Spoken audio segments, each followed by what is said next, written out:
लोक व्यवहार, how to win friends and influence people by Dale Carnegie. गलती स्वीकारने में परहेज नहीं होना चाहिए। मेरे घर के समीप ही एक घना जंगल था। उसमें बहुत ऊंचे ऊंचे पेड़ थे। बसंत के मौसम में तो यहाँ पर ब्लैकबेरी की घनी झाड़ियाँ सफ़ेदी की छटा सब और बिखरे देती थी। लंबी लंबी घास उग जाती थी और गिलहरी अपने घर बना लेती थी। इस सुंदर जंगल का नाम फॉरेस्ट पार्क था और यह बिल्कुल वैसा ही दिखता था जैसा कि यह उस समय दिखता होगा जब कोलंबस ने अमेरिका को खोज निकाला था। प्रायः मैं इस सुंदर से जंगल में अपने छोटे से बोस्टन बुलडॉग रेक्स को घुमाने के लिए जाया करता था। रेक्स बहुत ही मित्रतापूर्वक प्रकृति का एक ऐसा कुत्ता था जो किसी को भी हानि नहीं पहुंचा सकता था। इसलिए मैं जंगल में उसे खुला छोड़ देता था क्योंकि वहाँ पर हम दोनों के अतिरिक्त कोई भी नहीं होता था। एक दिन अचानक हमें उस जंगल में एक पुलिस वाला मिल गया जो बलात् अपनी सत्ता का प्रदर्शन करना चाहता था। फिर तो पुलिस वाले को जैसे उचित अवसर मिल गया था। मुझे फटकारते हुए वह बोला, आपने कुत्ते को खुला क्यों छोड़ रखा है? इसे चेन से क्यों नहीं बांधा? क्या आपको नहीं मालूम कि यह कानून के विरुद्ध है? मैंने बड़े धीमे स्वर में उत्तर दिया, हाँ मुझे मालूम तो है, लेकिन मुझे पता है कि यह यहाँ पर किसी को हानि नहीं पहुँचाएगा। पुलिस वाला तो जैसे इसी अवसर की खोज में था। वह मुझ पर बरसा, आपको ऐसा लगता है आपको वैसा लगता है, लेकिन कानून को इस बात से क्या मतलब कि आपको क्या लगता है? जानवर ही तो है। यदि बिगड़ गया तो किसी बच्चे को भी काट सकता है या फिर किसी गिलहरी को भी मार सकता है। इस बार तो मैं आपको छोड़ रहा हूँ, लेकिन अगली बार ऐसा हुआ तो मैं आपको और आपके कुत्ते दोनों को न्यायालय के कटघरे तक अवश्य पहुँचा दूँगा। मैंने भी आगे से कभी भी ऐसी गलती न करने का विश्वास दिलाया और फिर मैंने काफ़ी दिनों तक अपना वादा निभाया। लेकिन फिर वही पुरानी आदतवश रेक्स को चेन से बांधना तो बिल्कुल भी पसंद नहीं था और मैं भी अपने प्यारे कुत्ते की इच्छा के विरुद्ध नहीं जाना चाहता था। इसलिए हमने निर्णय भाग्य के हाथों में सौंप दिया। बहुत दिनों तक सब कुछ ठीक ठाक चलता रहा। रेक्स और मैं स्वतंत्रता से घूमते रहे। लेकिन एक दिन मैं और रेक्स एक पहाड़ी पर दौड़ लगा रहे थे। तभी मेरी दृष्टि उसी पुलिस वाले पर पड़ गई। रेक्स भी आगे की ओर सीधे पुलिस ऑफिसर की दिशा में दौड़ रहा था। मुझे मालूम था कि मैं बुरी तरह से घिरा हुआ था, इसलिए मैंने पुलिस वाले के बोलने से पहले ही कहना शुरू कर दिया, सॉरी ऑफिसर, आपने मुझे रंगे हाथों पकड़ लिया। मैं अपना अपराध स्वीकार करता हूँ। अब मैं ना तो कोई सफाई देना चाहता हूँ, ना ही कोई बहाना बनाना चाहता हूँ। आपने तो मुझे पहले ही चेतावनी दे दी थी, लेकिन गलती मेरी ही है जो मैं आपकी बात का अनुसरण नहीं किया। इस पर पुलिस वाला थोड़े धीमे स्वर में बोला, मुझे पता है कि प्रत्येक व्यक्ति अपने कुत्ते को बिना बांधे ही घुमाना चाहता है, विशेष रूप से जब स्थान एकदम सूना हो। मैंने भी उत्तर दिया, सर अच्छा लगने से क्या होता है? मैंने कानून तो तोड़ा है, लेकिन इतना छोटा सा प्यारा सा कुत्ता किसी को क्या हानि पहुंचा सकता है? पुलिस वाला बोला, लेकिन सर यह गिलहरियों को तो मार ही सकता है। मैं बोला। फिर उसने कहा, संभवतः आपने मेरी बातों को अधिक ही गंभीरता से ले लिया है। आप अपने कुत्ते को मेरे से दूर लेकर चले जाएंगे और फिर हम दोनों ही इस बात को भूल जाएंगे। अब आप समझे, पुलिस वाले भी आदमी ही होते हैं।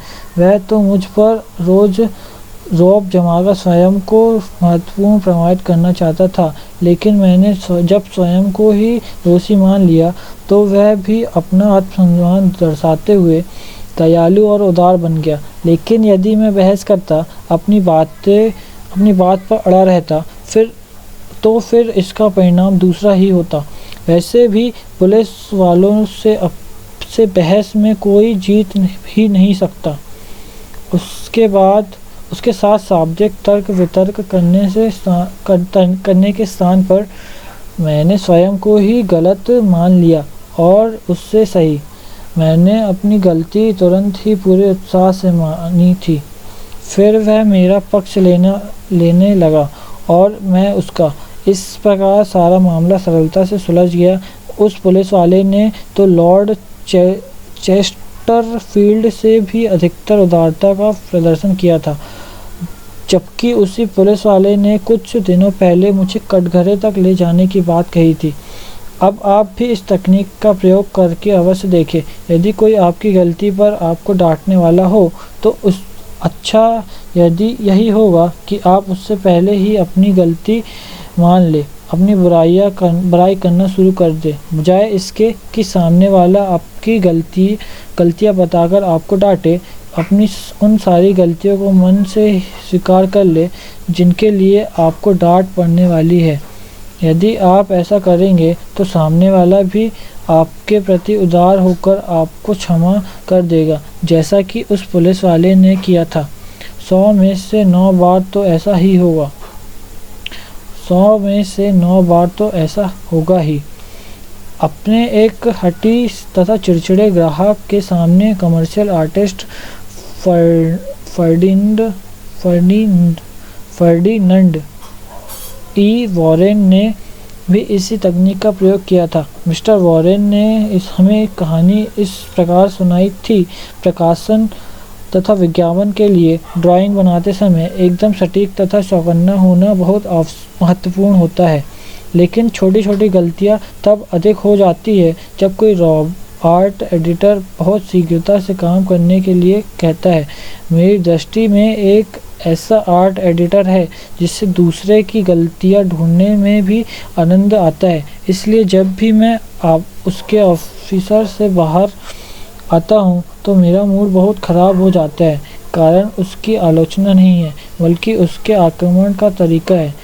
अभी कुछ समय पहले ही मैंने एक जल्दी वाले काम को तत्काल करके एक एडिटर के पास भिजवाया और उसने मुझे तुरंत ऑफिस आने के लिए कहा। फ़ोन पर ही उसने मुझे बता दिया कि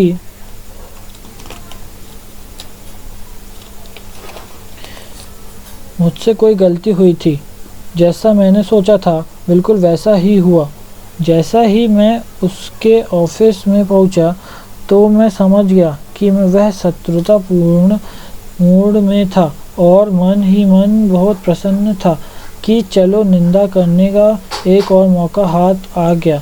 फिर उसने मुझ पर प्रश्नों की बौछार कर दी, मैंने ऐसा क्यों किया, इत्यादि इत्यादि। फिर मैंने सोचा कि क्यों न आपके कोर्स में बताए गए आत्म आलोचना के पाठ को आजमा लिया जाए।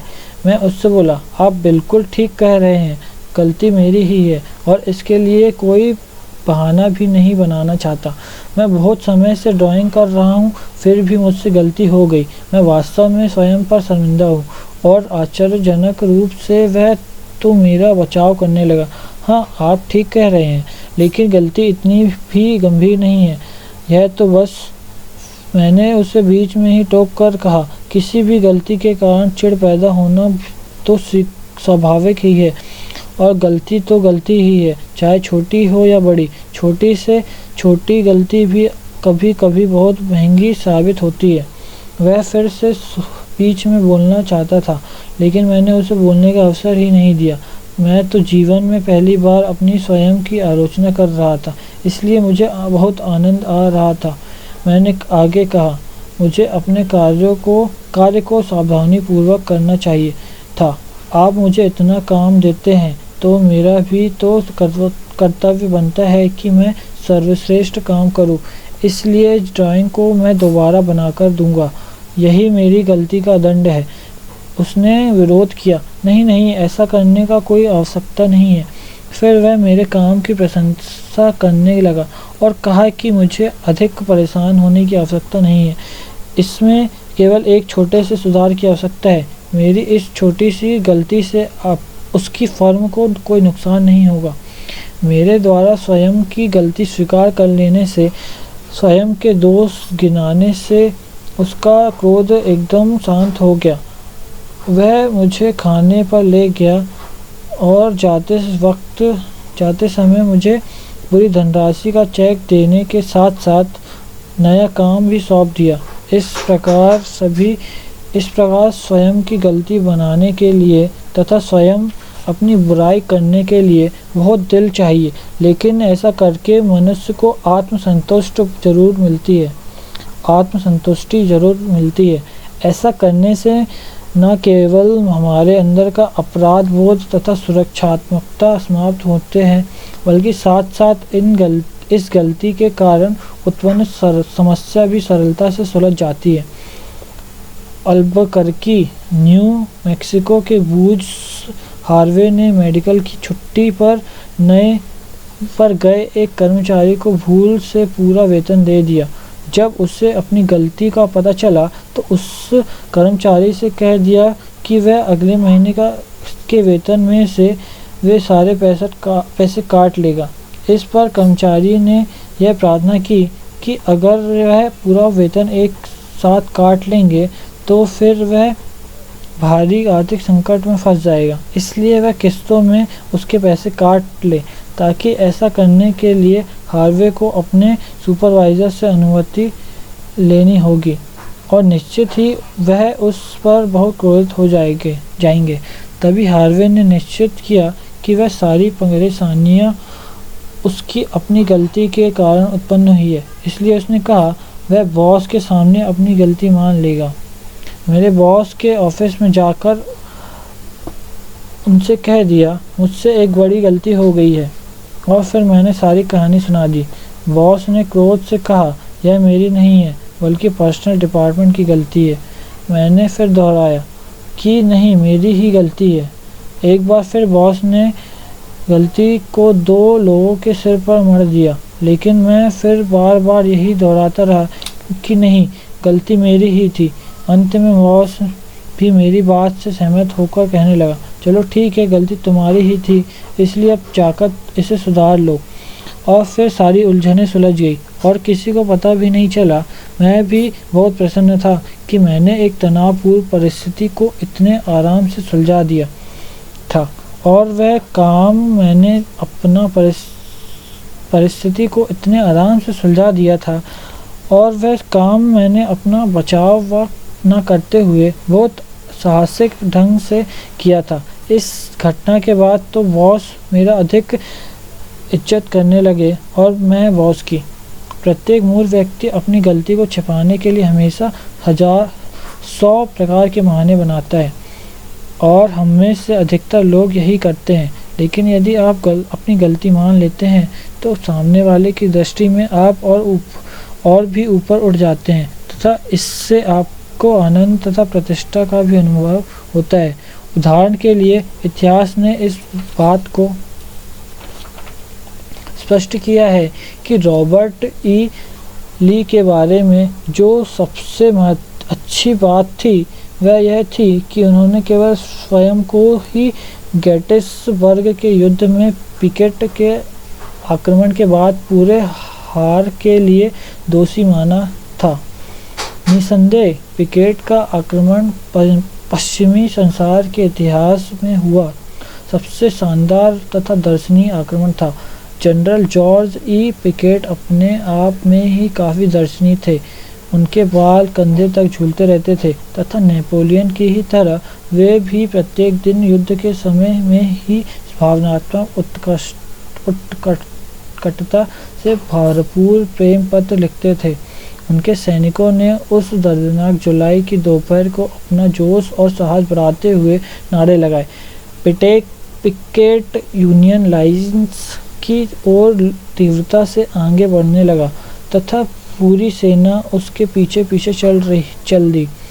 यह दृश्य वास्तव में बहुत साहसिक, बहुत भव्य था। जिसने भी यह दृश्य देखा उसने मुझे कष्ट से इसकी सराहना की थी। उसने मुक्त कंठ से इसकी सराहना की थी। पिकेट की सेना आसानी से आगे की ओर बढ़ती गई। पूरे समय दुश्मन की तोप के गोले उसकी सेना का लक्ष्य बनाए हुए थे, लेकिन वे बिना किसी भय या चिंता के आगे बढ़ते रहे। तभी सिमेट्री रिज की पत्थर की दीवार के पीछे से संघीय सेना ने अचानक ही पिकेट की सेना पर गोलाबारी प्रारंभ कर दी। इस प्रकार पहाड़ी की चोट जो ज्वालामुखी की भांति धधक रही थी, कुछ ही मिनटों के अंदर पिकेट के सारे ब्रिगेड कमांडर मर गए और 5000 सैनिकों की सेना में से केवल 1000 सैनिक ही बच पाए। चारों ओर मौत का तांडव नृत्य कर रहा था। जनरल लुइस ए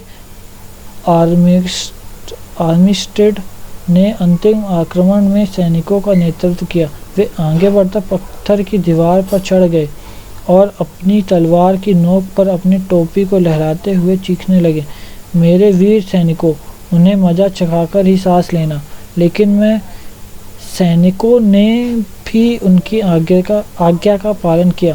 दीवार को लांघकर शत्रुओं पर संगीनों से वार किया तथा सिमेट्री रिज पर दक्षिण के झंडे गाड़कर ही दम लिया। यह सफलता के झंडे मात्र एक दो मिनट ही वहां रहे, लेकिन ये कुछ पल ही इतिहास में स्वर्ण अक्षरों में लिखे गए। ली असफल हो गए थे और पिकेट का आक्रमण अद्भुत तथा साहसिक होने के कारण अंत की शुरुआत थी। यह सब देखकर ली को बहुत धक्का लगा। वे बहुत दुखी थे और इसलिए उन्होंने अपना त्यागपत्र भिजवा दिया और संघ के प्रेसिडेंट जेफरसन डेविड से कहा वे उनके स्थान पर किसी नौजवान तथा अधिक कुशल व्यक्ति को नियुक्त कर दे। ली चाहते तो वे भी इस युद्ध की पराजय का दोष किसी अन्य के सिर पर थोप कर कई बहाने अपने बचाव में बना सकते थे।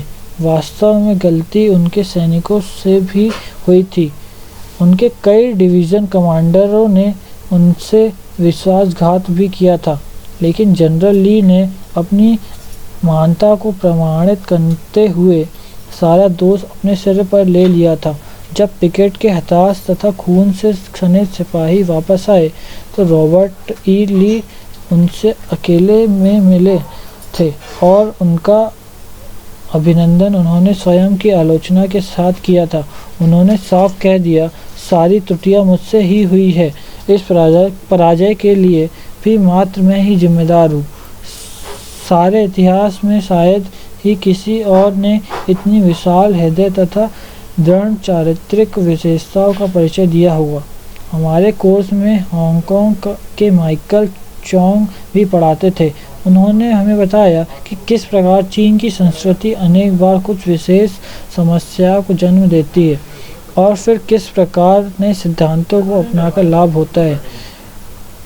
उनकी कक्षा में एक ऐसा भी सदस्य था जिसका अपने बेटे के साथ बहुत समय से विवाद और मनमुटाव चल रहा था। पिता पहले अफीम के अभ्यस्त थे, लेकिन अब वे यह आदत छोड़ चुके थे। चीन की एक प्राचीन परंपरा के अनुसार पिता कभी भी पहले क्षमा मांगने के लिए कदम नहीं उठाते। इसलिए पिता चाहते थे कि क्षमा की पहल पुत्र की ओर से ही हो। उन्होंने बताया कि अपने पोते पोतियों को उन्होंने अभी तक देखा भी नहीं है। इसके लिए वे तड़प रहे हैं। इसलिए वे चाहते हैं कि उनके पुत्र और उनके बीच संधि हो जाए। कक्षा के सारे सदस्य भी चीन के ही थे, इसलिए वे भली भांति समझ सकते थे कि सदियों से चली आ रही परंपरा और उनकी इच्छा से में कितना भयंकर संघर्ष चल रहा होगा। पिता सोचते थे कि वह तो बड़ा है और उसके बेटे को चीन की परंपरा का भली भांति ज्ञान है कि कैसे हमारे यहाँ बुजुर्गों का सम्मान किया जाता है। इसलिए उन्हें पूरी आशा थी कि एक दिन उनका बेटा आएगा और अपनी गलती की क्षमा मांगेगा। यह बात कोर्स के प्रारंभिक दिनों की थी। उसी कोर्स के अंत में उसी पिता ने एक बार फिर पूरी कक्षा को संबोधित करते हुए कहा, मैंने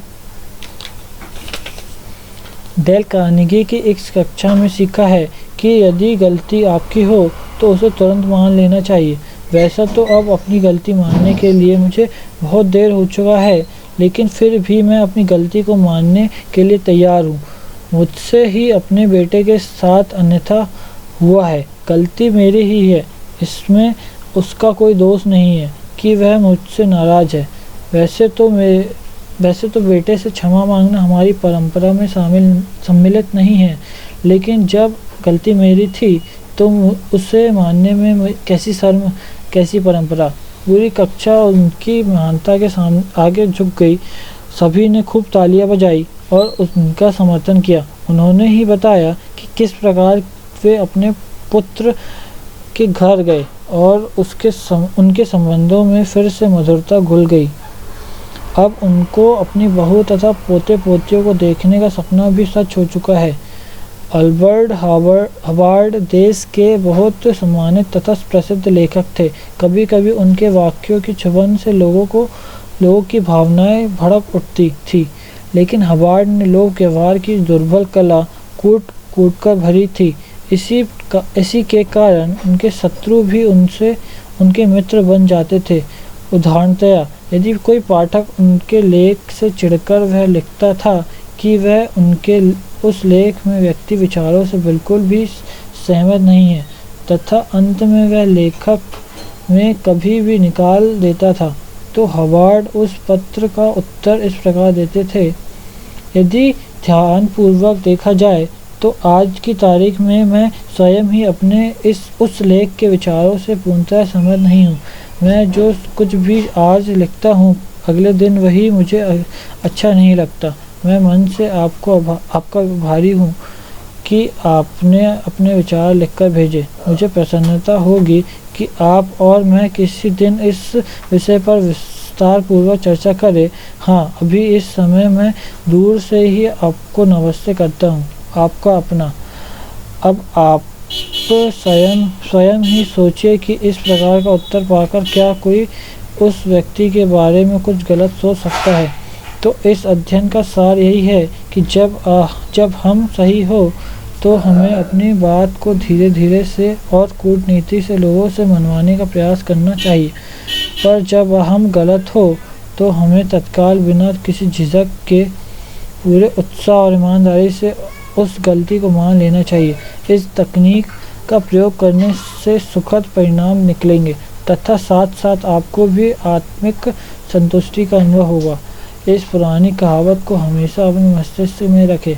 लड़ाई से आपको मनचाहा नहीं मिलता, लेकिन हार मान लेने से आपको मनचाहे से भी अधिक मिल जाता है। सिद्धांत 3, गलती होने पर उसे तुरंत स्वीकार कर ले।